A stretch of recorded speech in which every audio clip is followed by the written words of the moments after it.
Hello दोस्तों, आप सभी का स्वागत है आपके अपने YouTube चैनल पर। मैं हूं अभिषेक सर और आज के इस वीडियो में हम लोग गणित का एक महत्वपूर्ण टॉपिक जिसका नाम है करनी, उसको देखने वाले हैं।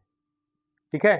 करनी को लेकर बहुत सारे लोग कंफ्यूजन में रहते हैं और इस कंफ्यूजन को यथासंभव दूर करने का प्रयास हम इस वीडियो के माध्यम से करेंगे। ठीक है।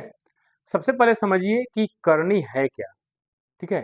करनी गणित में एक प्रतीक है जो किसी संख्या के वर्गमूल, घनमूल या अन्य मूल को दर्शाता है। ठीक है। चलिए सबसे पहले इसका परिभाषा हम लोग लिखते हैं। करनी, करनी को अंग्रेजी में हम लोग बोलते हैं सर्ड्स। ठीक है। करनी गणित में एक प्रतीक है, एक प्रतीक है जो किसी संख्या के वर्गमूल, घनमूल या अन्य मूल को दर्शाता है। ठीक है, ये परिभाषा हो गया। करनी गणित में क्या है? एक प्रतीक है। प्रतीक का मतलब समझते हैं? प्रतीक का मतलब संकेत है जो किसी संख्या के वर्गमूल, घनमूल या अन्य मूल को दर्शाता है। ठीक है। करनी का संकेत क्या होता है बताइए? करनी का चिन्ह क्या होता है? संकेत या चिन्ह यह होता है ऐसे। इस चिन्ह से तो आप लोग वाकिफ हो गए ना। इस चिन्ह को आप लोग पहचानते ही होंगे। ठीक है ना। इसको हम लोग स्क्वायर रूट कहते हैं, क्यूब रूट कहते हैं या अन्य रूट भी कह सकते हैं। ठीक है। अब ध्यान दीजिए, इस करनी के बाहर और करनी के अंदर वाले पार्ट को हम लोग क्या कहते हैं, इस चीज को समझना है। यदि n बराबर एक प्राकृत संख्या,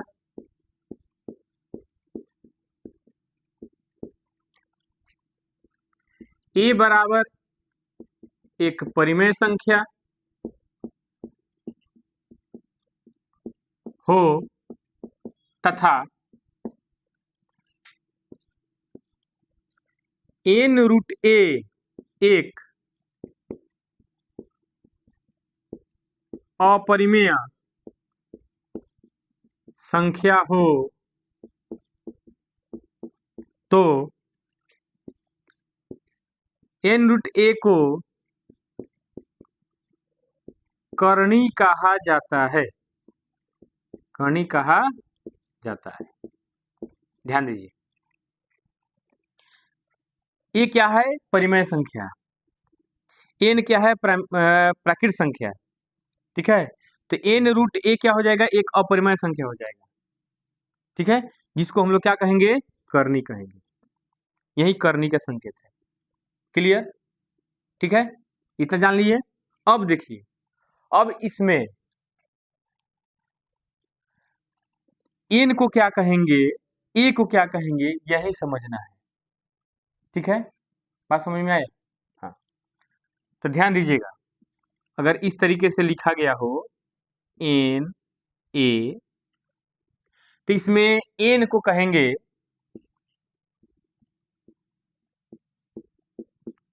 करनी का घात।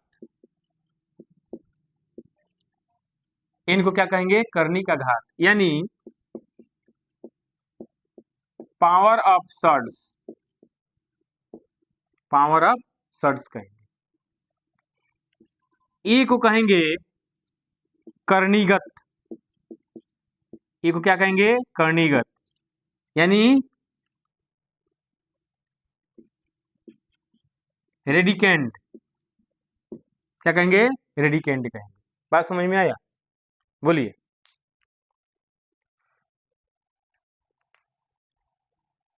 इसे एक बार और समझ लीजिए। अगर इस तरीके से रहेगा एन रूट ए, तो एन को क्या कहेंगे? करनी का घात, इसको करनी घात कहेंगे, पावर ऑफ सर्ड्स। ए को कहेंगे हम लोग कौन सी मालूम है? करणीगत, करणीगत रेडिकेंट। अब इसका वैल्यू क्या होता है? एन रूट अंडर ए का वैल्यू क्या होगा?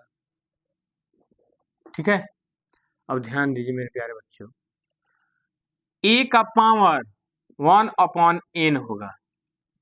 इसी तरीके से अगर यहाँ पे 2 रूट ए दिया हो तो ए का पावर 1/2 होता है। इसी प्रकार 3 रूट ए दिया हो तो ए का पावर 1/3 होता है। अगर संख्या को लेकर के देखें, जिसे 2 है, यहाँ पे 4 है, ठीक है, तो 4 का पावर 1/2 होगा। 4 किसका वर्ग है? 2 का, तो 2 का वर्ग 2 और गुना में 1/2, 2 से 2 खत्म हो जाएगा, 2 का पावर 1 यानी 2 बचेगा, यानी 4 का वर्गमूल 2 होता है। उसी प्रकार से अगर यहाँ पे लिखा हुआ है 3, यहाँ पे लिखा है 8, बात समझिए, तो 8 का पावर 1/3 होगा, और 8 जो है ना 2 का घन है, यानी 2 का पावर 3 और गुना में 1/3 हो जाएगा। ठीक है, अब कैसे हो रहा है इस बात को आप समझिए थोड़ा सा।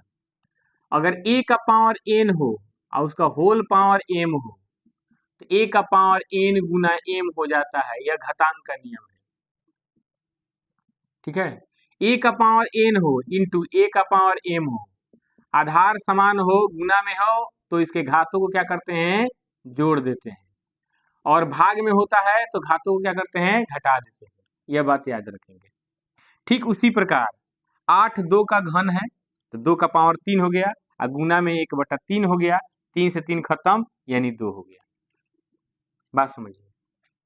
अगर यहाँ पर लिखा गया है, ठीक है, 4 और यहाँ पे लिखा गया है 16, ठीक है, तो 16 का पावर में हो जाएगा 1/4, और 16 जो है ना, 16 को जब गुणनखंड हम लोग तोड़ेंगे तो 2 से भाग करेंगे 8 भागफल आएगा, 2 से भाग करेंगे 4 आएगा, 2 से भाग करेंगे 2 आएगा, 2 का 4 बार गुना है, यानी 2 का पावर 4 गुना 1/4, 4 से 4 खत्म हो जाएगा, 2 का पावर 1 यानी 2।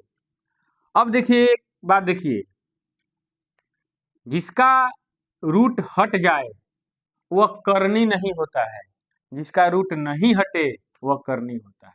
सिंपल भाषा में समझिए, जिस संख्या का पावर में भिन्न हो तो वह करनी होता है, जिस संख्या के पावर में भिन्न नहीं हो, कोई पूर्ण संख्या हो, वह क्या होता है? वह करनी नहीं होता है। एग्जाम्पल के रूप में आपको मैं समझा देता हूं। देखिए, एग्जाम्पल के रूप में आप समझिए कि 3 है और रूट में यहाँ पर 9 है। क्लियर? अब देखिएगा, 9 किसका वर्ग होता है? 3 का वर्ग होता है, तो 3 रूट के अंदर 3 का स्क्वायर। अब इसको कैसे लिखेंगे बोलिए? तो 3 का पावर 2/3 होगा, 3 का पावर 2/3 होगा। अब देखिए, जो रूट के अंदर होता है वह अंश में होता है, और जो रूट के बाहर होता है, मतलब इन दोनों के बीच में होता है, वह हर में होता है। तो 3 का पावर 2/3 हो गया, तो यह करनी है, यह करनी है, और यह तीनों करनी नहीं है, करनी नहीं है, क्योंकि इन तीनों का रूट हट गया है, रूट खत्म हो गया है। बात समझ में आया? अब एक और चीज समझिए, प्रत्येक करनी एक अपरिमेय संख्या होती है। यही कंसेप्ट हम लोग को समझना है, ध्यान से समझ लेते हैं। वो कंसेप्ट यह है कि प्रत्येक करनी एक अपरिमेय संख्या होता है, प्रत्येक करनी एक अपरिमेय संख्या होता है, लेकिन प्रत्येक अपरिमेय संख्या एक करनी नहीं होता है। एग्जाम्पल के रूप में समझिए, इस संकेत को आप लोग जानते ही हैं, इसको पाई कहते हैं, इसको क्या बोलते हैं? पाई कहते हैं। पाई एक अपरिमेय संख्या है, आप सभी लोगों को पता होगा। पाई क्या है? एक अपरिमेय संख्या है, लेकिन यह करनी नहीं, करनी नहीं।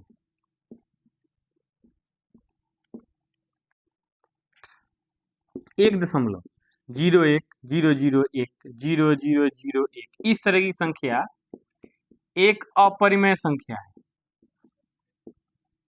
अपरिमेय संख्या है, बोलिए। बिल्कुल। परंतु यह करनी नहीं, परंतु यह करनी नहीं। ये बात याद रखेंगे। बोलिए। अब मैं आप लोगों को एक चीज और बता देता हूँ। जैसे मान लीजिए कि यहाँ पर लिखा गया हो 3 लिखा हो गया हो, यहाँ पे लिखा 2 का पावर 5 लिखा गया हो, कैसे लिखेंगे हम लोग? तो 2 का पावर, देखिए ध्यान दीजिएगा, यह जो है यहाँ पर जो आप दिखाई दे रहा है आप लोगों को, ये 5 जो है ऊपर चला जाएगा और यहाँ पर जो दिखाई दे रहा है वह नीचे चला जाएगा। तो 2 का पावर क्या हो जाएगा? 5/3 हो जाएगा। ठीक है, इस तरीके से करनी के सवाल को हम लोग कैलकुलेट करते हैं। अब जरा सोचिए, यहाँ पर दिया हुआ है 2√2, गुना में यहाँ पे दिया हुआ है 3√2। बात को समझिए, इसको गुना करना है या डायरेक्ट गुना होगा। अगर आप लोग ऐसे लिखते हैं 2×6√2×4, तो यह गलत है। अब गलत कैसे है? देखिए यहाँ पे इस करनी में करनी का घात कितना है? 2 है। इस करनी का घात कितना है? 3 है। दोनों अलग अलग है। तो सबसे पहले हम लोग क्या करते हैं? इन दोनों करनियों के घातों का एलसीएम निकालते हैं। तो 2 और 3 का एलसीएम कितना होगा? 2 और 3 का एलसीएम कितना होगा? 6 होगा। अब ध्यान दीजिएगा, यहाँ पे 2 लिखा हुआ है, ठीक है, यहाँ पे 2 लिखा हुआ है। 2 को 6 बनाने के लिए इसमें 3 से गुना करना होगा। जैसे 3 से गुना करेंगे तो इसका पावर हो जाएगा 3 गुना। ध्यान समझिएगा, जितना से गुना करेंगे उतना इस पर पावर आएगा। अब यहाँ पे देखिए, फिर यहाँ पे देखिए ध्यान से, यहाँ पे 3 पहले से है, 3 को 6 बनाना है तो गुना करना होगा 2 से।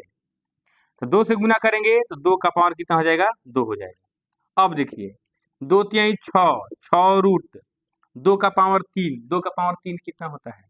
8 होता है। गुना 3×2 6, 6√2 का पावर कितना होता है? 4 होता है। अब ध्यान दीजिएगा, दोनों का घात 6 6 बराबर आ गया, तो 6√8 गुना 4, 8 गुना 4 यानी 6 कितना हो गया? 32 हो गया। यही सवाल का आंसर होगा। इस सवाल को सॉल्व करने का यही एक तरीका है। आशा करते हैं कि समझ में आया होगा, और समझ में आया होगा तो कृपया लाइक जरूर कर दीजिएगा, कमेंट भी कीजिएगा, सुझाव दीजिएगा, और जो नए हो चैनल पर वो अभी तक सब्सक्राइब नहीं किए हैं तो कृपया सब्सक्राइब भी कर दीजिएगा।